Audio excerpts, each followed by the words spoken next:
Hey guys, what's up? Today we'll talk about everyone's favorite immoral crutch for language learning, Google Translate. I can personally attest that I used to lean on it way too much when I was starting out on my polyglot journey. However, as I've developed better ways to learn languages and my process as a whole, I've come to find that it's still a very useful tool. You just need to know what its limitations are. So I'm gonna treat this subject like sex ed. I won't tell you to never use Google Translate, I'll just make sure you have the knowledge necessary to use it safely. And that wisdom is the topic of today's video. Let's go! So first off, we'll talk about using Google Translate as a dictionary to look up words. This is generally a bad idea. I very much recommend finding any other source, preferably one that gives each word either definitions or example sentences so you can verify that that word means what you think it means. This is especially important for vocabulary because if you enter one word into a sentence translator like Google Translate, the machine won't know which of its definitions you want, so it'll just spit out a definition it thinks works. A rather famous example of this, which has now been fixed due to so many people talking about it, is that if you asked Google Translate for the Spanish word for party, it'd give you partido, which is the word for like a political party or a group of people in general. If you were looking for that, great. But most people would probably want the word for a social gathering, which is of course fiesta. And even though they've fixed it in Spanish, it's still a problem in other languages. For example, in French, the machine seems to be assuming the verb meaning of the word for some reason. It gives us faire la fête instead of just fête, although you could fix this by adding the. That wouldn't help with the meaning confusion though. Meanwhile, in Hebrew, we're back to the no fun meaning, where the first definition it gives is tzad, which literally means side. That's not even the primary word for a political party. It does give alternatives though, and the first alternative is the primary word for a political party, miflaga, while the word for a fun party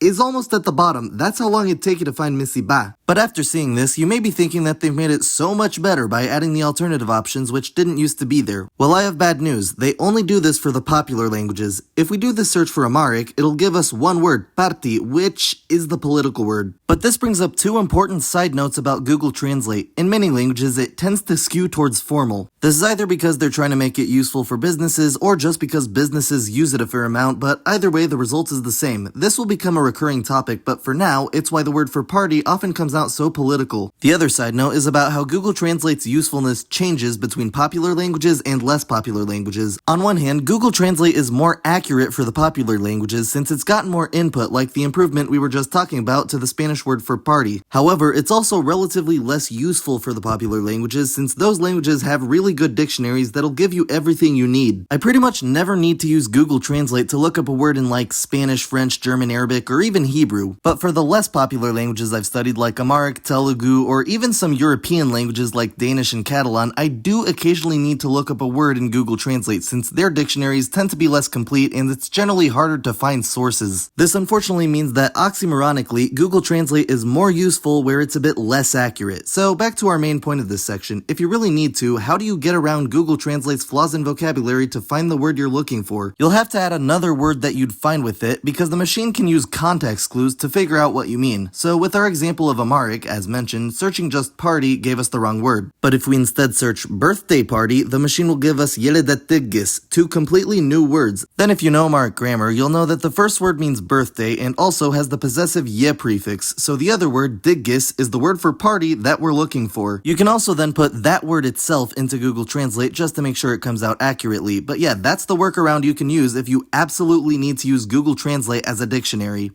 The next topic will be using Google Translate for help with your pronunciation, which obviously only applies to languages on there that have the audio feature, otherwise this doesn't even make sense as a concept. This is an area where you should use it sparingly, as for the more popular languages, you'll be able to find better resources for pronunciation, while for the less popular languages, the audio feature might not even be available. And even if it is available, it might confuse you, like how the Arabic audio feature says the unwritten cases at the ends of words that no one uses today. One main thing I'm talking about is learning allophones. Your other resources may have information about the allophones in your target language, but another way to learn them would be to enter your vocabulary into Google Translate and listen to how particular sounds are pronounced. Then again, pretty much any listening practice would fulfill this. I remember using both of the above to determine the pronunciations of R in Dutch, but using music is what gave me a much better idea of the regional variations, so that was more helpful. Another thing I often hear about using Google Translate for regarding pronunciation is features that aren't represented in a language's orthography, like stress in Russian. But at least for Russian, realistically this doesn't work. Russian is a highly inflected language where words spelled the same way could have the stress in different places. Take vino, for example, meaning wine. It has a genitive singular form of vina, but a nominative plural form of vina. Same spelling, different stress. By the way, Wiktionary is one of the better resources I've been mentioning. So how will Google Translate pronounce this word? If you enter it straight into the computer, it'll pronounce it as Вина. stressed on the last syllable, albeit hard to tell, but also it translates this word as guilt since it assumes that this entry with no context is in the nominative singular. So let's instead try entering what we want in English. If we enter of wine so that it gives us the genitive singular, it'll say Вина. still stressing the second syllable, which is correct, but if we give it wines, then it'll say Вина. which is wrong. This version of the word is stressed on the first syllable, but the machine kept it on the second. But the good news is that Russian's a pretty popular language, so you'll basically never find yourself needing to resort to Google Translate for pronunciation. The same is mostly true of Serbian, which I learned later, but since Serbian is less popular, there were times where I couldn't find a vocab word listed anywhere with an indication of the pitch accent, so I had to resort to the Google Translate audio feature. Luckily though, this was extremely rare, but to give an example where I did actually have to use Google Translate, I'll use Amharic, which has consonant gemination that its orthography doesn't indicate. For years, my vocab list just left that off, and I was using pure exposure and pattern recognition to determine which consonants are geminated, but eventually I decided that I actually need to learn where gemination is for real. So I scoured the whole internet looking for any Amharic dictionary with gemination included only to come up empty-handed. But then I realized that Google Translate had added the audio feature for Amharic, so I tested it with a couple words I knew the gemination patterns of, and when I decided that it had passed the test, I went into the job of entering each word on my vocab list individually, listening to the computer, and using a colon to indicate gemination. But remember, this was still an absolute last resort.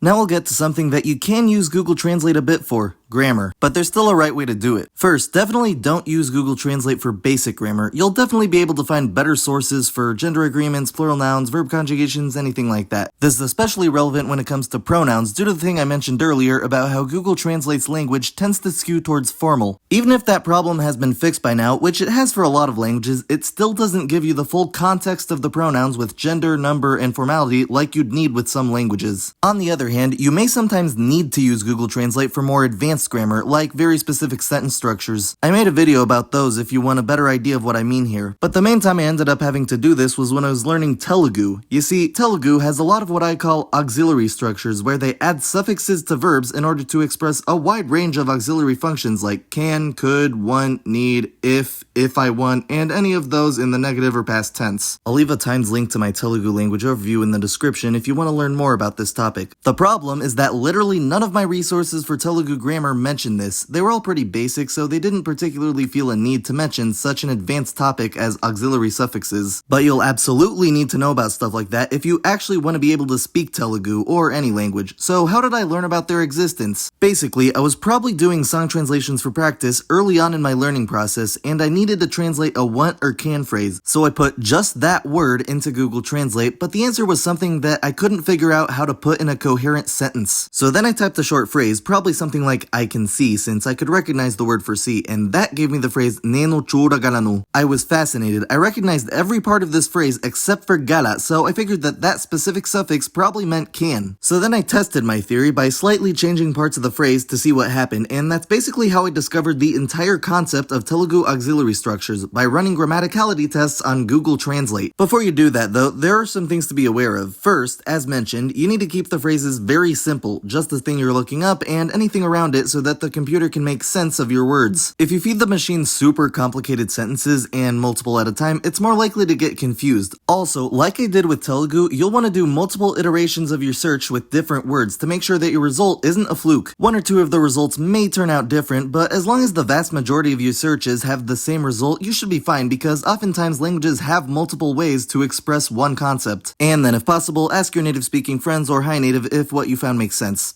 Finally, I'll tell you about one specific way in which I use Google Translate to help myself learn languages. As I mentioned earlier in the video, I translate songs from English into my target language for output practice. And after I do that, if my target language is supported on Google Translate, which it is most of the time, I'll enter my translation into Google Translate and have the machine spit it back at me in English. I basically use this to proofread my translation as far as small mistakes go, like if I made a typo or misconjugated a verb, or maybe I just straight up used the wrong word, which can happen when I'm learning a language. language. Then I can correct it back in my notes app. I don't necessarily need to worry about all inconsistencies between the English translation and the actual lyrics though. The computer may take some artistic liberties or get confused by something that my target language doesn't differentiate, but English does. Like, obviously I can't expect the computer to get he and she correct if I'm translating from Hungarian. The computer might also just miss a mistake entirely and then I find out later. But then I do something possibly even better for my learning. If Google Translate has the audio feature for my target language, then after I'm done with the proofreading, I'll listen to the audio track of my translation. This does wonders to my listening comprehension for a few reasons. First, the machine talks at a slower rate than native speakers, obviously, but also when I'm starting out, it helps a lot if I already know what I'm listening to, both the words themselves and the meaning. The first few times I'll be reading along with the audio track, but after I feel comfortable enough, I'll just listen. This way I can just practice training my ear while keeping up with the lyrics in my head, and when I've done that enough, keeping up with a native speaker is so much easier.